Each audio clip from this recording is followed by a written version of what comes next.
Bonjour à tous. Je- J'aurais pu être aujourd'hui en train de construire des aéroports controversés, des ponts ou des édifices en tout genre, et en fait je fais totalement autre chose, et c'est un peu cette transformation que je vais vous raconter. En gros, j'étais devenu ingénieur au tout départ, parce que je suis ingénieur civil, et je suis devenu ingénieur parce que je rêvais petit de construire des ponts. Mais à la sortie de mes études, j'ai décidé un petit peu sur un coup de tête, une fois, en quelqu'un en stop qui m'a bien conseillé, et je suis parti faire un tour du monde à vélo, en fait. Voilà un petit peu le projet qui s'est tramé à la fin de mes études. Je voulais couronner mes études et en même temps aller chercher sur des thématiques qui m'intéressaient, en l'occurrence d'environnement. Et donc je suis parti en Europe de l'Est, en Turquie, en Iran, en Asie centrale, en Inde, en Asie du Sud-Est et en Amérique latine. Et l'idée, c'était de partir à vélo. Donc l'idée là-dedans, c'était de favoriser les rencontres, mais aussi d'être cohérent avec le discours et d'être économique. Et pendant tout le voyage, en fait, ce qui est très intéressant, c'est que on a déjà découvert quelque chose en voyageant à vélo, c'est l'accueil incroyable qu'on a eu. Pendant tout ce voyage, en fait, à peu près trois quarts des nuits, on a dormi chez l'habitant. Surtout au Moyen-Orient, on était accueillis très très bien tout le temps, cette culture de l'accueil. En Iran, on a passé un mois et demi et 5 nuits seulement sous la tente. Et on s'est rendu compte à quel point ces pays étaient très très loin de ce qu'on pouvait imaginer, de l'image qu'on en avait, l'image médiatique, et à quel point la force de leur culture était bien plus grande. Et l'idée d'accueillir des voyageurs est très très forte là-bas. Ça a été un premier choc en fait de se rendre compte à quel point des pays qui sont mal vus sont en fait vus sur le terrain quand on voyage à vélo. C'est totalement autre chose. Le deuxième grand choc de ce voyage, ça a été notre sujet de recherche, ça a été les questions liées à l'environnement. On partait sur le sujet des consciences écologiques dans les pays émergents et on a découvert qu'en fait, le problème était bien plus grave que ce qu'on pensait. Donc déjà, on a eu des paysans andins qui nous racontaient un petit peu la problématique de la fonte des glaciers, du climat qui change depuis à peu près 10 ans. Et bah, ils ne peuvent plus anticiper les moments où ils vont avoir de l'eau, les moments où ils vont avoir de la sécheresse. Tout est plus accentué à ces altitudes-là, mais maintenant un peu partout. Mais on a plein d'autres problèmes qui sont liés à ça. Donc par exemple, la pollution, la déforestation, et j'en passe, enfin l'agriculture, on peut encore citer. Et je me suis peu à peu rendu compte à quel point déjà on fonçait dans un mur au niveau civilisationnel, aussi que tout ceci était lié à notre envie de contrôle du monde. En fait, c'est assez marrant, je me dis que c'est peut-être un peu drôle, c'est qu'on essaie de plus en plus de contrôler, par exemple, l'agriculture et beaucoup de choses dans le monde. Et en fait, peu à peu, tous ces aspects qu'on essaie de contrôler sont en train de se dérégler à cause du dérèglement climatique. Et il y a donc moi, en tant qu'ingénieur, vous imaginez un petit peu, en tant qu'ingénieur, on est beaucoup dans tout mettre dans des cases et bien organiser les choses. Et là, je me rendais compte à quel point c'était très, très différent. Mais en plus de ça, il y a un autre phénomène qui aggrave les choses, c'est que dans beaucoup de pays, il y a cette envie de suivre le modèle européen, américain, le modèle occidental. Et il y a comme alors, Mohamed Taleb, qui est un philosophe algérien, explique qu'il y a une sorte d'atrophie de l'imaginaire depuis à peu près 4 ou 500 ans. On est arrivé à une époque cartésianiste, donc de Descartes, la raison, et en fait tout doit être mis dans une boîte, tout doit être mis en équation. Toute chose, tout problème, en fait, on essaie de les résoudre dans le présent, dans les choses ici, et donc on doit vraiment les caser. Et le problème, c'est que l'imaginaire dans tout ça, à l'époque, Malebranche a écrit un livre là-dessus d'ailleurs. Et l'imaginaire, bah, il est devenu quelque chose de mis sur le côté, quelque chose de tout petit, quelque chose de... Voilà, il y a plus vraiment d'intérêt à l'imaginaire, seulement pour quelques petites choses, par exemple le divertissement ou la création pure. Mais ça doit toujours servir à des intérêts économiques, à des intérêts de matérialité, de créer du matériel. Et dans beaucoup de pays qu'on a traversés, il y a ce phénomène que Aminata Traoré, l'ex-ministre de la Culture du Mali, appelle le viol de l'imaginaire. Ça veut dire que les imaginaires que les personnes avaient, les cultures très anciennes, ont été pénétrés par cet imaginaire de la production, du capitalisme, et plus rien ne peut exister en dehors de ça. Vous pouvez peut-être le remarquer, vous, dans votre vie quotidienne. Et pourtant, nous on voyait à quel point il y a aussi d'autres alternatives qui émergeaient. Partout dans le monde, on a des personnes qui avaient des solutions qui étaient totalement d'un autre registre, et nous, qui nous touchaient énormément, parce que ces personnes-là qu'on a interviewées, elles parlaient avec le cœur, elles parlaient avec les tripes, elles parlaient vraiment avec ce qu'elles connaissaient et avec simplicité. Elles nous donnaient des solutions assez simples, assez accessibles, et qu'elles avaient testées. Par exemple, on a Saïd en Iran qui nous disait, moi, pour mes 25 ans, j'aimerais qu'au lieu de brûler 25 bougies, on plante 25 arbres. Ça sera d'autant plus de choses de laisser pour les générations à venir. On a eu aussi un paysan en Asie du Sud-Est aussi. Lui, Pakoum Impen, il nous racontait qu'avant, on le prenait pour un fou quand il plantait des arbres au milieu de ses cultures. Et maintenant, on l'appelle professeur. Voilà, on a eu beaucoup d'expériences comme ça. Mario Rejas, aussi un paysan du mouvement des Sans-Terres, qui nous racontait toutes ces histoires de lutte pour obtenir des terres, et le fait que quand il a obtenu ces terres, il a tout déforesté, et qu'aujourd'hui, il commence à se rendre compte qu'il faut faire autrement. Et s'il avait pu faire autrement, il aurait fait autrement. Et il nous disait ça, un gros bonhomme avec beaucoup de charisme, et il nous expliquait à quel point il s'était trompé. Et toutes ces personnes nous parlaient de petites solutions à petite échelle, mais qui pouvaient profondément apporter des choses dans le monde.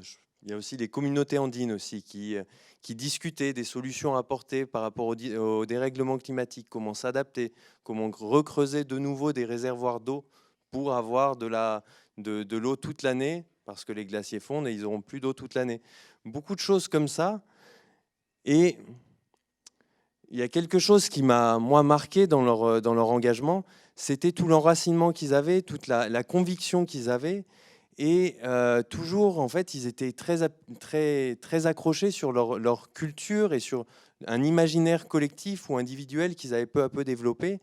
Parfois des religions ou des spiritualités, pas toujours, mais ils avaient un enracinement fort. Et ces personnes-là, on les trouvait, on pouvait pas les enlever d'où elles étaient. Elles étaient tellement fortes dans leur engagement que même si elles perdaient des luttes, même si elles perdaient certaines choses d'un point de vue matériel, leur imaginaire de ce qui pouvait être fait était beaucoup plus grand que ça, et donc était inarrêtable. Je pense par exemple à Kouti, qui luttait contre des projets de barrages en Asie du Sud-Est, autour du Mékong, des projets tout à fait idiots, qui allaient enlever le gagne-pain et toute la nourriture à des millions de pêcheurs. Et lui, il disait, moi, c'est pas grave, peut-être que les barrages, ils seront construits, mais peut-être que moi, je vais continuer à faire de l'éducation autour de comment se nourrir autour du Mékong, comment pêcher, et peut-être que dans 100 ans, quand les barrages exploseront, disparaîtront, et le peuple sera formé à ça, sera encore solide, sera encore résilient. Et c'est quelque chose qui nous a paru très très important dans tout ce que les gens nous ont dit. C'était cette force des personnes, et aussi l'autonomie qu'ils pouvaient avoir dans les choses et la convivialité. Et c'est vraiment les mots qui nous sont revenus le plus en termes d'écologie. Ça peut paraître un peu étrange. Et au retour, nous, on s'est dit, comment on va transmettre ? Ici, vous avez le moment un petit peu, le retour à Paris, à l'endroit pile où on avait commencé ce tour du monde. Et à ce moment-là, on a eu un gros problème, c'est que la plupart des gens autour de nous nous disaient oui, mais nous parlaient de politique en France, ou nous parlaient de petites choses ici, ou nous disaient c'était bien les vacances, c'était bien, maintenant il faut retourner un petit peu au boulot.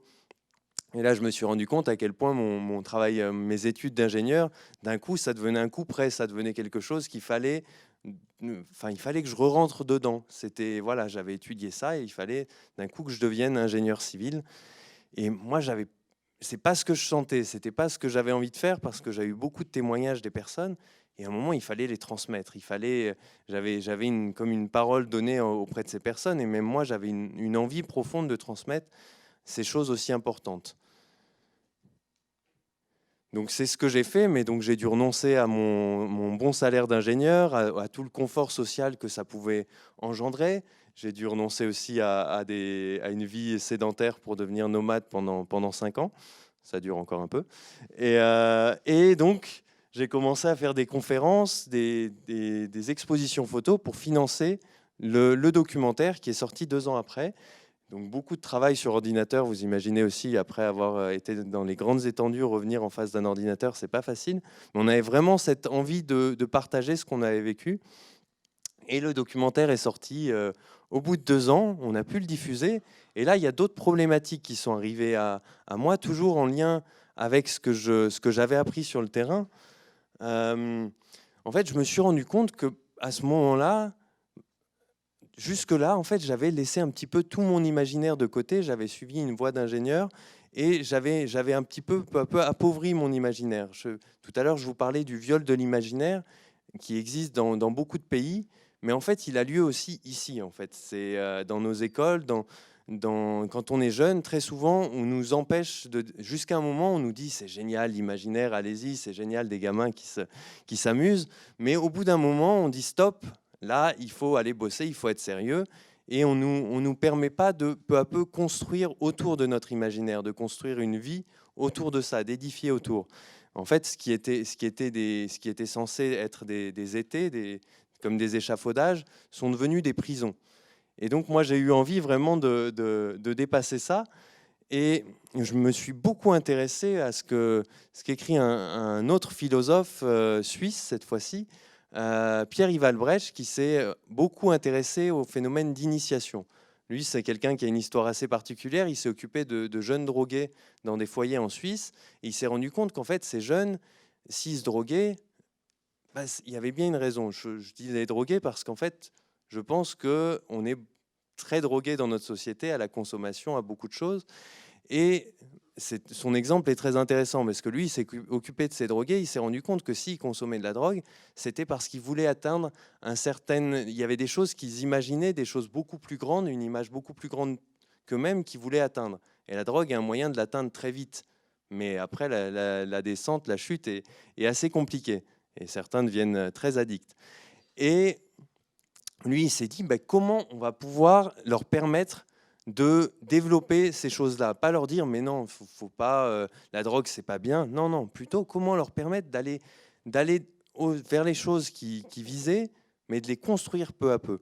Et c'est là tout le mode initiatique qui a existé dans de nombreuses sociétés, qui a toujours existé en fait chez les Amérindiens. Il y avait ces figures d'archétypes et puis peu à peu, les personnes passaient des étapes dans leur vie. Et c'est présent dans le récit, pour moi, dans le récit biblique, dans le Coran, dans beaucoup de textes. En fait, il y a des textes, des mythes qui sont initiatiques. Et la grande question, c'est de savoir aujourd'hui pourquoi on a perdu tout ce chemin pour construire autour de notre imaginaire, pour l'étayer justement, et comment le retrouver. Et donc, lui a fait tout un tas de recherches et aujourd'hui a une académie, l'Académie Aurore, qui permet à des gens de suivre des initiations. Mais il y a plein d'autres initiations possibles. Et l'important, c'est de pouvoir passer des étapes vers son imaginaire. Et justement, moi, c'est ce que j'ai essayé de faire peu à peu. Donc, dans l'idée de construire peu à peu quelque chose autour de ce que j'avais appris pendant ce voyage, l'idée, ça a été de construire avec une équipe. Parce que forcément, quand on parle de se construire, on pourrait se dire on va se construire tout seul. Mais non, l'important, c'est la confrontation aussi du regard des autres et de pouvoir avancer dans son chemin de vie en n'écrasant pas les autres. Tout à l'heure, je parlais de domination et du problème de contrôle qu'on avait, que notre civilisation véhiculait. Et bien justement, on a toute une quantité de choses à déconstruire, à enlever, pour arriver peu à peu à fonctionner en équipe. Et donc là, c'est toute l'équipe de l'association actuellement qui suit le projet. Et on fonctionne avec des principes sociocratiques, avec des principes de gestion de conflits et j'oublie le mot, gestion par consentement, voilà. Et pour avancer tous ensemble, tout en respectant les imaginaires de chacun. Que chacun puisse se sentir, puisse grimper dans son chemin personnel, en étant respecté. Et je vous disais, la gestion par consentement, l'idée est justement de ne pas être dans le consensus, qui est la décision la plus basse prise en fonction de tout un groupe, mais justement de prendre la décision par consentement. Chacun confronte ses points de vue, on essaie de trouver la solution la plus haute. Ça, c'est 2-3 petits éléments comme ça qui peuvent arriver là-dedans. Et l'idée, c'est de se dire, donc à la fois de respecter nos imaginaires individuels et de leur donner des conditions pour grandir, et aussi de permettre aux différentes personnes qu'on accompagne d'aller elles aussi chercher leur imaginaire. Donc nous, on accompagne d'autres gens comme nous qui veulent voyager, donc peut-être vous demain, et qui veulent aussi faire un film partagé à leur retour. Et l'idée, c'est de les aider à construire leur projet d'un côté audiovisuel et pouvoir au retour partager les choses qu'ils ont vues, les différents imaginaires. Parce que je vous parlais tout à l'heure du viol des imaginaires dans beaucoup de pays. Bah, la chose dont je me suis rendu compte, c'est qu'il fallait valoriser de nouveau ces imaginaires, ces cultures locales, pour que de nouveau elles apparaissent dans les médias, pour que de nouveau on en fasse une force. Donc c'est toute l'idée qu'on a développée. Et moi aujourd'hui, ça me pousse, parce que bien sûr tous ces médias, c'est un vecteur d'imaginaire. Et moi, tout ce parcours, ça m'a à la fois permis de découvrir ce que je voulais vraiment faire et de découvrir mon rêve, ce qu'il voulait dire au départ. Je vous ai dit au départ que je voulais construire des ponts, et j'ai découvert qu'en fait, je voulais construire des ponts entre les personnes et pas des ponts physiques. Et ça a été toute cette aventure, tout ce tour du monde et la construction qui s'est fait derrière m'a permis de découvrir en fait plus profondément quelles étaient un peu les racines de mon imaginaire. Mais il me reste encore plein de chemins à parcourir et plein de choses à avancer. Merci à vous tous d'avoir...